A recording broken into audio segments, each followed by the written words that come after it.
So I'm delighted to be here. I hope the fact that I am last doesn't mean that you're like itching to leave or maybe you're falling asleep.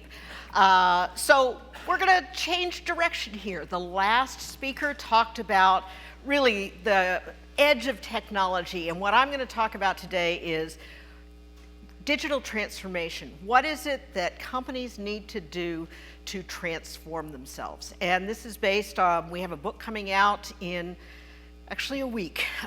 We're sprinting to the end. We're very excited about the research and are excited about getting to talk to large companies, small companies about what it takes to digitally transform yourself. As Peter said, I am the director of MIT CISR. This is our website. We have about 75 patrons and sponsors. And we do research on issues that are of interest to large companies. So let's talk about transformation. What do you think when I say the word transformation, digital transformation, what do you think?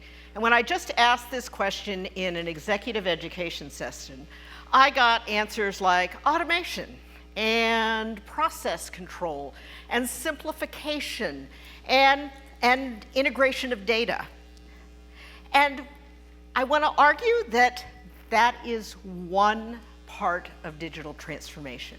There's a piece of digital transformation that's around operational excellence, around increasing your discipline, around automation, standardization, reuse, productivity.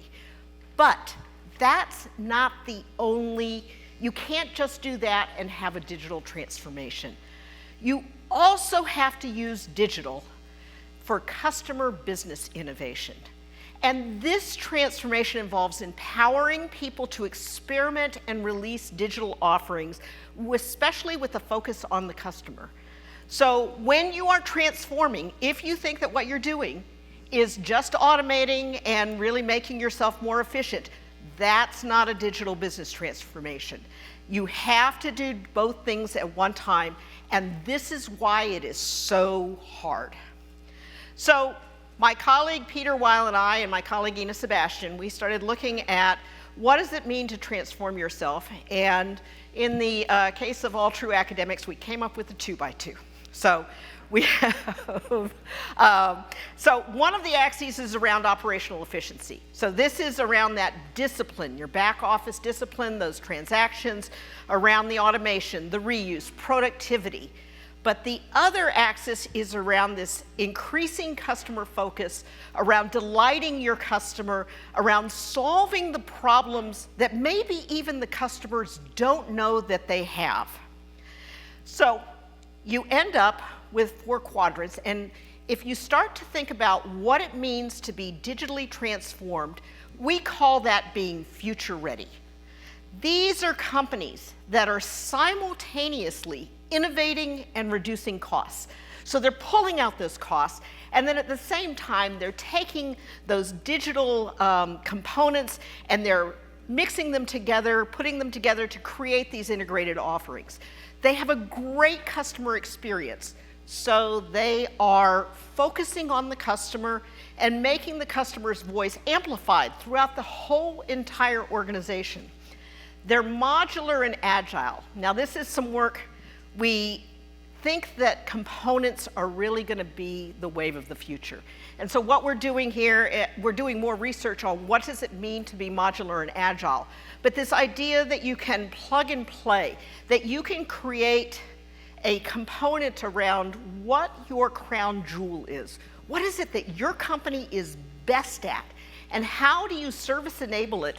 And then decide, are you going to use it for internal innovation, or are you going to open it up and use it for external innovation? Think of the Google API for maps and how much innovation that has created. And our last speaker talked about ecosystems. Ecosystem being ecosystem ready and being ready to dynamically partner is one thing that a future ready company has to do. And then finally, in these companies, data is a strategic asset. So where are most companies? Most companies are in silos and spaghetti. They're product driven, so they have the products and that's what they're going to sell to their customers. So instead of thinking about what kind of problem the customer has, they're going to look at their products. They have a complex landscape of processes and systems and data, and they have great employees, but it's hard to do work in these kinds of companies. And so those companies, those employees often have to perform via heroics. Now, there are a number of companies who have spent a lot of time on operational efficiency, and we call those companies industrialized. We see a lot of, say, manufacturing firms. This is where they feel very natural. This, for them, feels like their home. And these are companies that have plug-and-play products and services. They've service-enabled those crown jewels, those things that they're really great at, and they're on their way to making components. They've identified one way to do each key task, and they reuse that over and over again. And they've integrated their data. They have a single source of truth.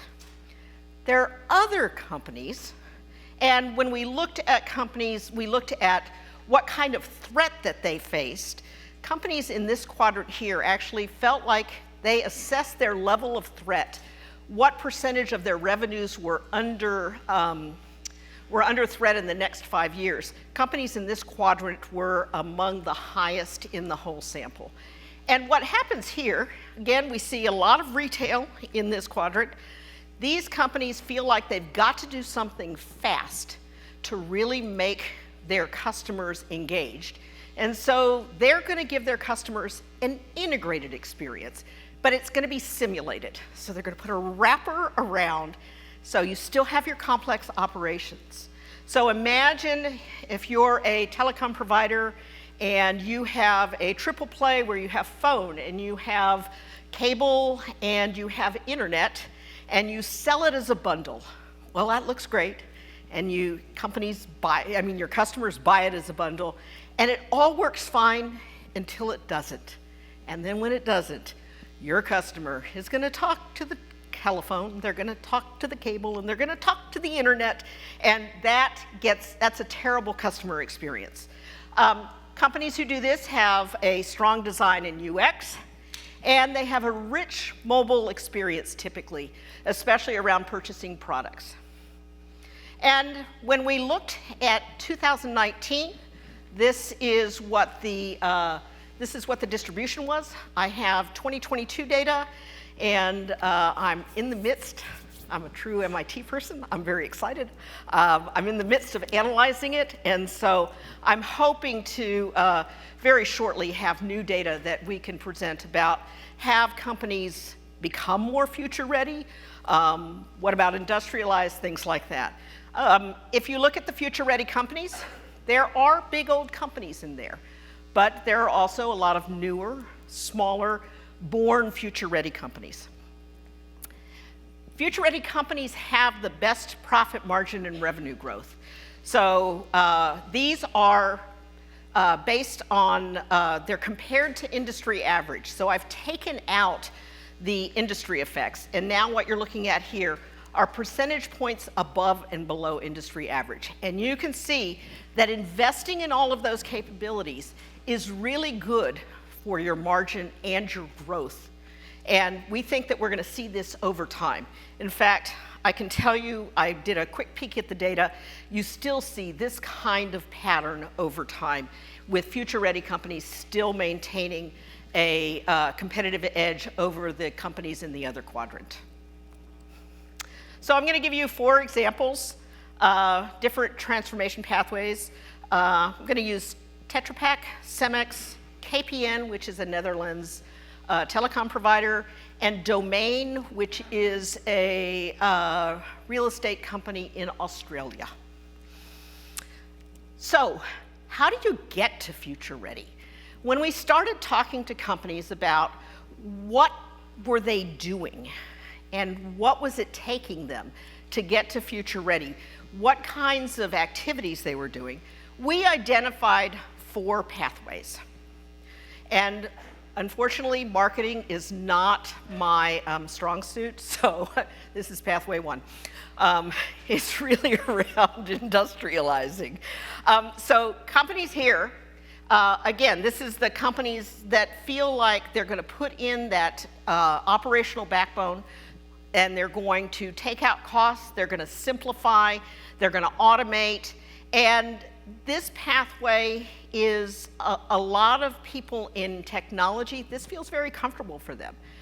But this is a really tough pathway to follow if you are not prepared.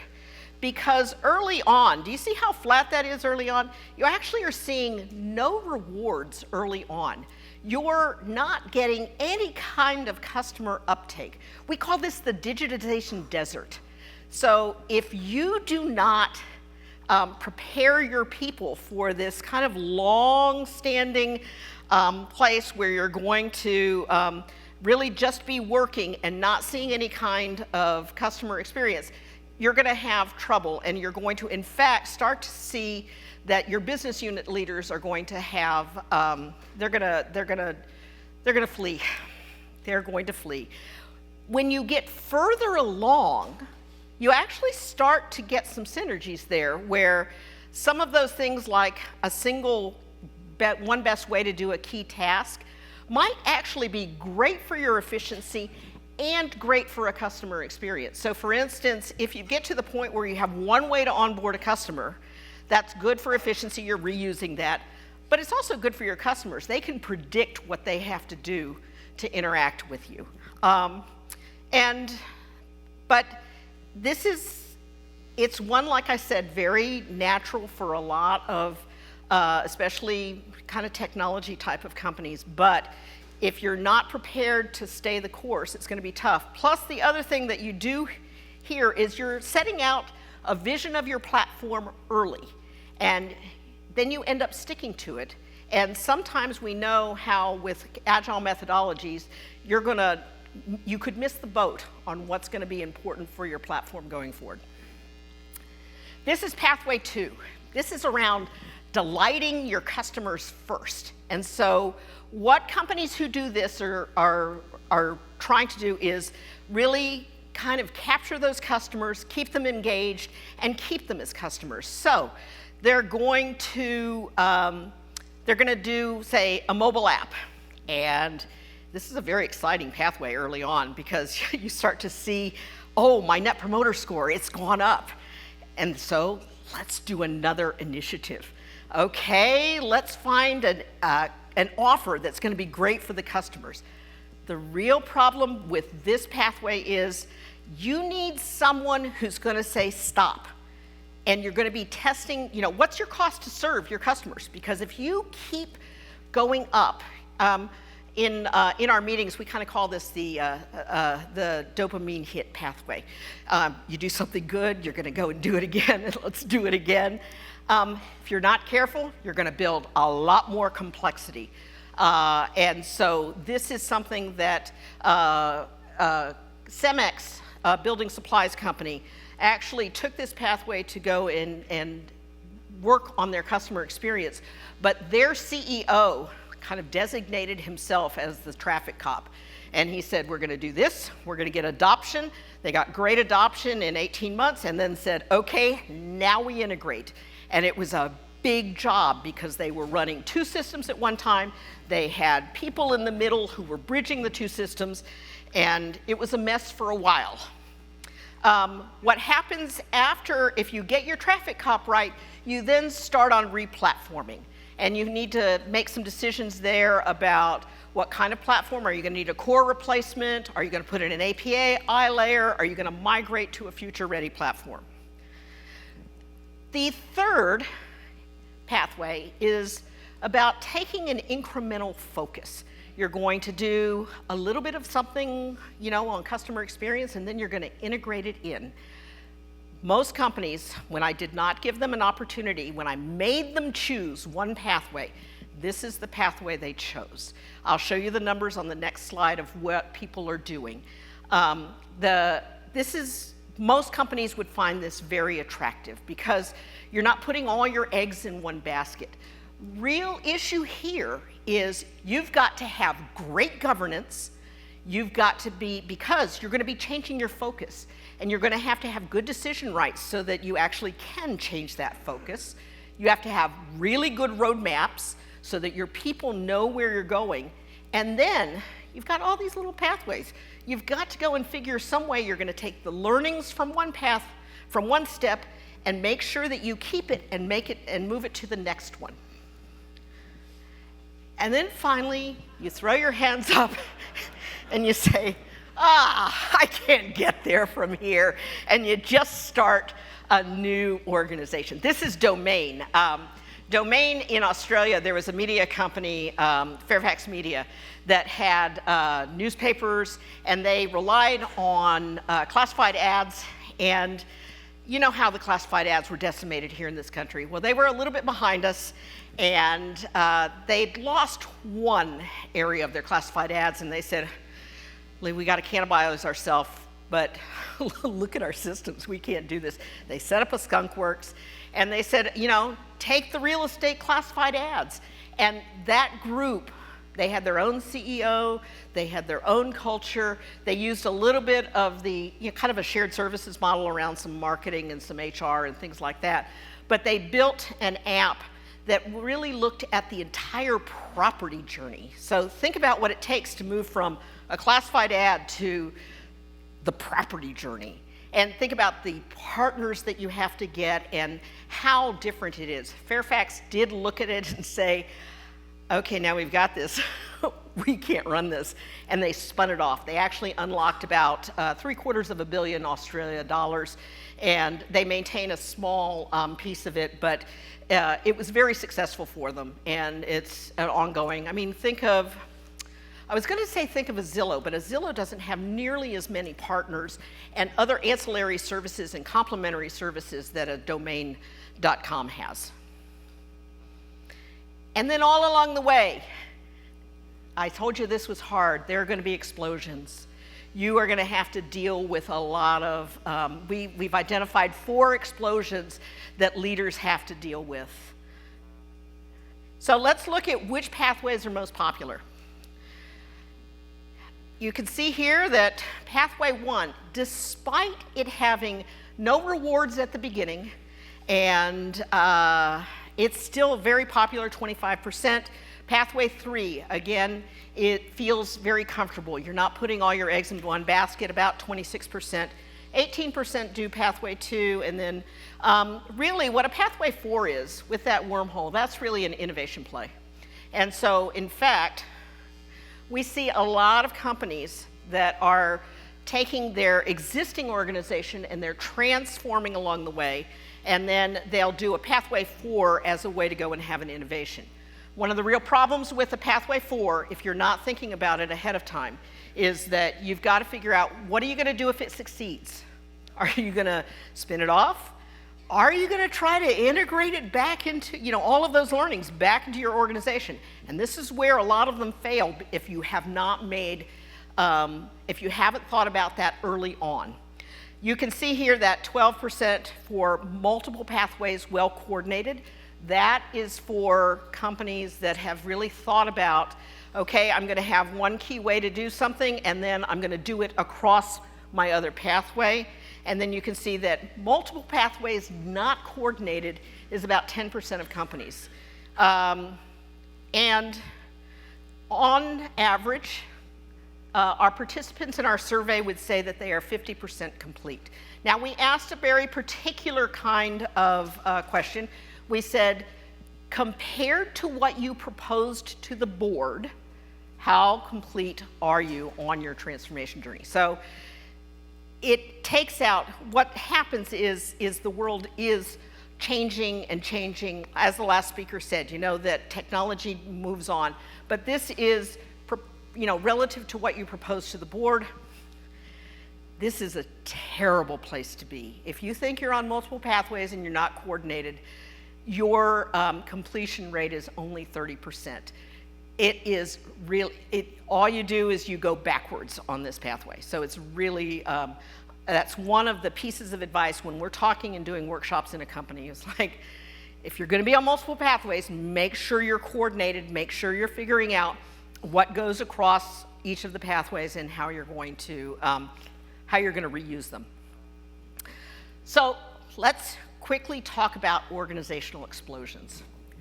The organizational explosions we identified, they're significant disruptive changes that are required to become future ready. Every company that we've talked to in our research, and we interviewed for this research and did workshops with over 50 companies, and we have found every single company that we've talked to has actually they've had to deal with these 4 explosions as part of the transformation. So let's talk about what are the 4 explosions. So the first one is allocating decision rights. This is about getting the right people to lead your key decisions. And I'm going to argue that one of your biggest decisions that you have to make is who's going to be in charge of what and who's going to be in charge of how. Before digital, you actually had both of those things together. Think of a command and control type of organization. You've got what and how together. But what we're finding that digital is doing is really putting pressure on that and making it so that you need to decouple the what and the how. So often what you have is the leaders setting a goal, saying what it's going to be like, and then pushing how the work gets done lower into the organization. And this is often very, very difficult for senior leaders. They're used to saying something and having people carry out their wishes. And in this area, they're going to have to go and get used to, you're going to move work. You're going to move authority and responsibility for work lower down into the organization. The second explosion is new ways of working. Every company that we have, that we've talked to has, they're all going to agile. And this idea about iteration, bringing in the customer voice, doing an experiment and then seeing if your customer likes it and then coming back. This is how you're going to change the culture. Your culture is really a web of habits. And if you can get new ways of working done right, this is how you start to change your culture. And so this is around, as I said, agile, evidence-based dashboards. This is one where your people are going to take the lead here on these new ways of working. The third is around developing a platform mindset. And that sounds easier than it is, but it's around connecting your organizational silos. So this is a lot around that operational efficiency, around reuse and APIs and data sharing and taking out the spaghetti. Again, we find that this is one of the 2 explosions along with new ways of working where that's really led a lot. You've got to get your people involved in this or you're never going to get a platform mindset. And then finally, you have organizational surgery. And that's about removing your organizational complexity. So you need to get alignment, you're reducing your alignment challenges. I think of the decision rights and the organizational surgery as being led by senior leaders, and then getting the new ways of working in the platform mindset, that's your people and changing your culture. Now, organizational surgery, you can have a big bang surgery, or you can go incremental, and it depends on, one, how much time you have, depends on how forward thinking. If you started your transformation back in 2008, like a DBS Bank or a Schneider Electric, you got a lot more time to go, and you typically don't feel the need to do a big bang type of organizational restructuring. Now, we talked to a number of companies that want to start with the organizational restructuring, and we argue that you shouldn't. That if you start with the restructuring, you are putting into place ways of working and decision rights that actually you haven't tested out yet, you haven't tried, and you really want to do these other 3 first. So when we've talked to a lot of companies, the ones that are furthest along on their transformation, start with decision rights, and then I would say that the new ways of working in the platform mindset are kind of like a cog, and then you decide, well, are we going to do an organizational surgery, or are we going to do much more incremental? This is how Cemex dealt with the explosions. For instance, they started their transformation back in 2016, and they brought in a new CEO, Fernando Gonzalez, and he decided that they were going to focus the investments on customer experience, and he was going to be fully involved in the process. He eventually moved transformation control to the executive committee responsibility and provided more autonomy to the digital development teams. And I have to tell you, in the interviews that we did, we said, so how was that? You know, and you had executives put their heads in their hands. It's like, well, we just had to give it up. And it was painful for them. You could tell just by talking to them. If you think about their new ways of working, they're leveraging their existing discipline in efficient operations and safety, and they took what they knew and how to do it well. It's like, okay, we're really good at operations, we're good at safety. Okay, what can we bring over to customer centricity? And you know, they're really focused on that. They trained their organization on creating a digital mindset. So they really had all kinds of training around agile methods, working on collaboration, trying to do this more iterative type of decision making, and working on making it less hierarchical. And then finally, they aligned their firm transformation efforts on executive education efforts. As part of the platform mindset, they provided this multi-device digital platform that serviced the end-to-end customer journey, but then looked at it and said, okay, this is now going to become what our full platform is. So they decided that they were not going to keep 2 separate types of operating platforms. They standardized their processes and solutions, and they eliminated their shadow IT efforts. And now they're exploring an open ecosystem of APIs and following and really looking at an external developer platform. And in terms of organizational surgery, I would say that theirs was not huge.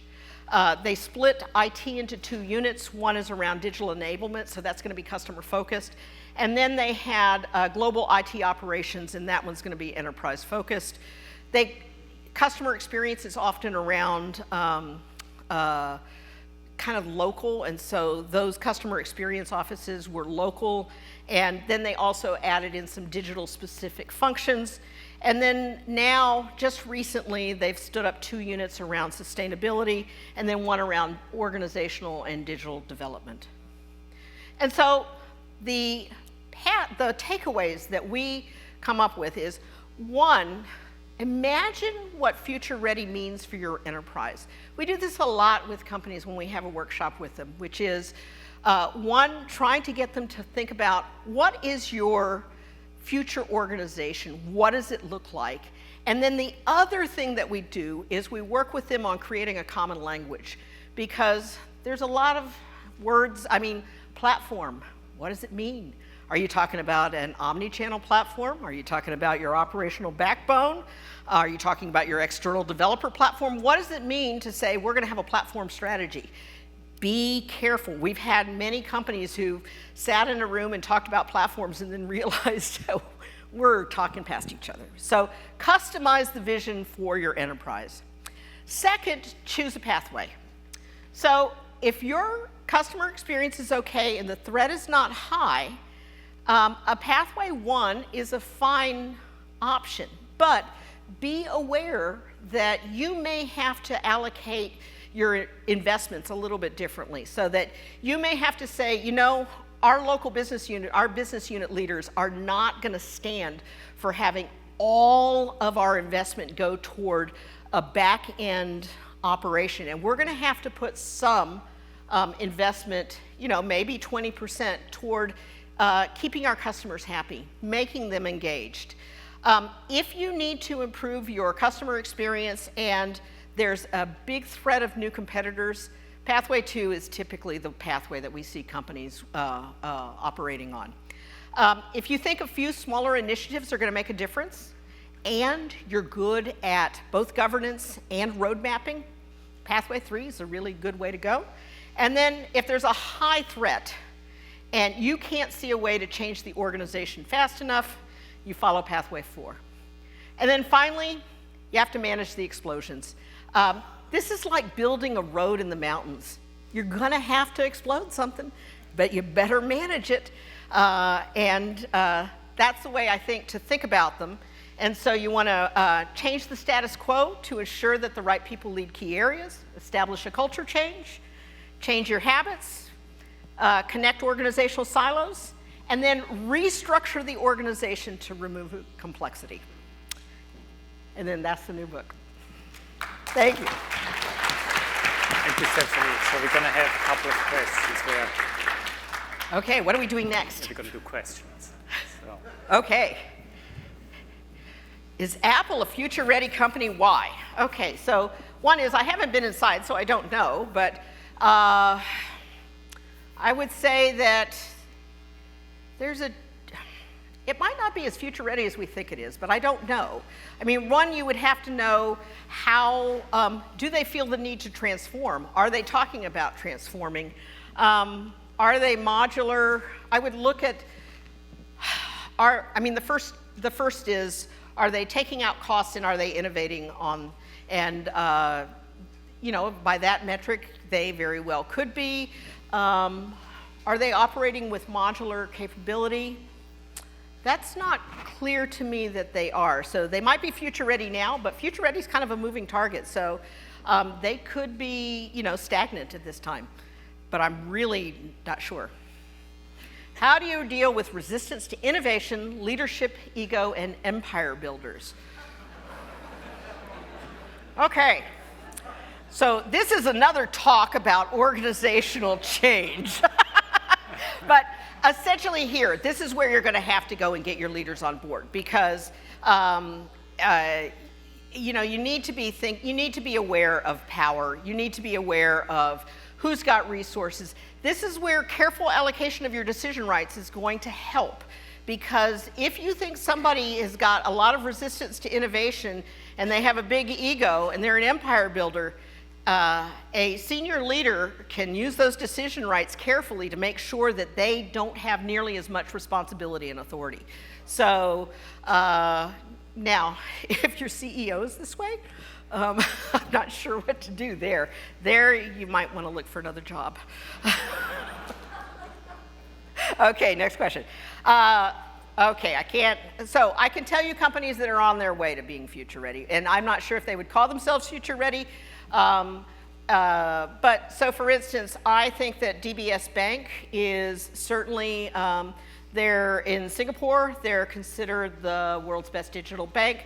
They have done a lot of work to make themselves modular, to innovate and take out costs. They're very well known for kind of having, working on platforms and moving away from projects, thinking the customer voice is really central to what they're doing. I mean, they have a great measure that they use, which is how many customer hours are saved by doing something. So they think about, making banking joyful, which right now I'm dealing with one of my parents' estates. I gotta tell you, banking and joyful, those are not two words that go together. I think that Schneider Electric over time has done a lot to become, they're thinking about becoming future ready. They would say that they've done a pathway 3 over time, and they're one of the companies that has gotten more skilled at shortening the steps, and they would say that they are probably, I don't know if they would say they're future ready, but they've done a lot of work on becoming both more efficient and dealing with engagement with their customers, and they have really moving away from selling just electrical equipment to selling integrated offerings around energy efficiency. And so they would say that they've actually smoothed out those steps now. So those are two companies that I think have certainly done a lot of work toward becoming future ready. Is it because, okay, so is it correlation or causation is what this is asking. We look at this over time, and so there's a little bit of, if you're successful, you have the money to invest. So that helps, but honestly, all of the research that we've done is these companies, I mean, I don't actually look at the financial performance until I actually allocate companies into which of the quadrants. And so it's very, very clear that companies who are really great at dealing with productivity and customer engagement, their financial performance is head and shoulders above others. Now, so I'm going to ease toward the future ready. They worked on their future ready capabilities, and that helped them become more, that helped them with their growth and their margin.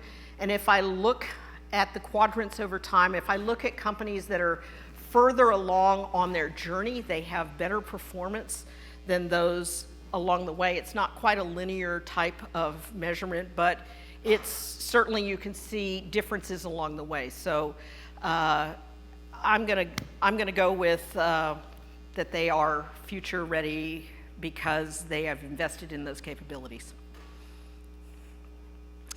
Oh, customer backlash. We're getting ready to study this. So one of the big issues we see is, and we've just, as talking to customers, talking to companies, especially as you go to future ready, as you become more future ready, you're often moving to platforms, and getting customers to migrate to a new platform is really, really hard because, it's not like being in a company where, you were laughing before about this is an organizational change effort, but how do you do an organizational change effort when actually it's the customer outside? And so this is something that I think that companies are starting to be aware of, is that as they get these new offers, how do you get customers on board for doing this?